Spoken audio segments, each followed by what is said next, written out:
So the world woke up to another train accident in India, and this time around it happened in West Bengal. We are bringing you all the details of the West Bengal train accident. We have traced the route map of the train that was both the trains were following. There we are. The train started from Agartala going to Karimganj and was headed all the way to New Jalpaiguri, and then this tragic accident happened when it was crossing New Jalpaiguri.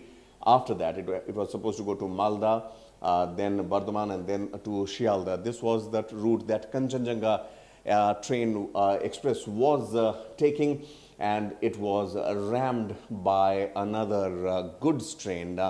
The whole episode of this particular accident has raised a lot of questions, and there are commission of inquiry that is being worked upon. There is something the Indian Railways is looking at. As of now, rescue and relief is of utmost importance. Government of India, Prime Minister Modi also has announced ex gratia and relief for those injured and those who have passed away. As of now, the number that we have is 15 dead and 60 injured, but it is feared to increase all the more.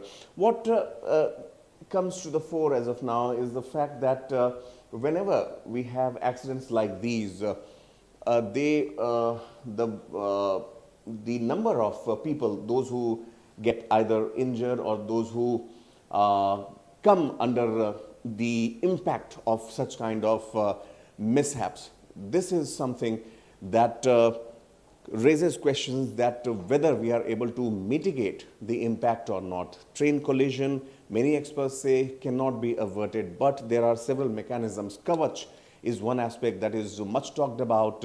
In the next video, you will see how Kavach acts, how Kavach performs, and how it is able to avert accidents like these, where one train basically is stationary or is moving on a track and a second train rams into it. Look at this carriage that has gone above this the goods train.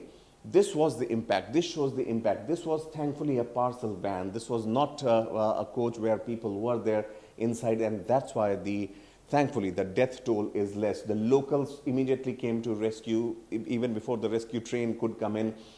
These are the people living in the nearby villages in around New Jalpaiguri area.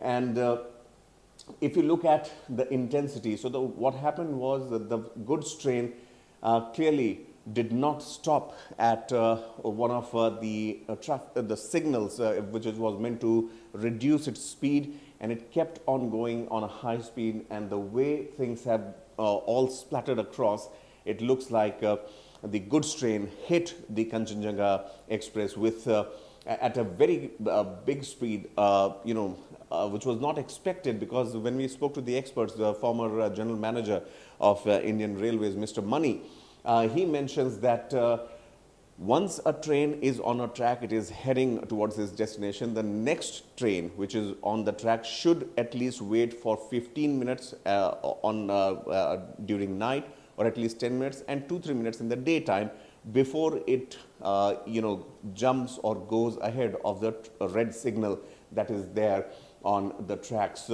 Clearly, what has actually happened, this will be decided in the future, in the further probe that happened, but these are the visuals as of now, which, needless to say, are heartbreaking, and also telltale sign of the fact that Indian Railways too needs to pull up the socks and try and mitigate these unfortunate accidents as much as possible. And the relief and rescue operation is also something that needs a lot of fresher look as of now. Subscribe to One India channel and never miss an update.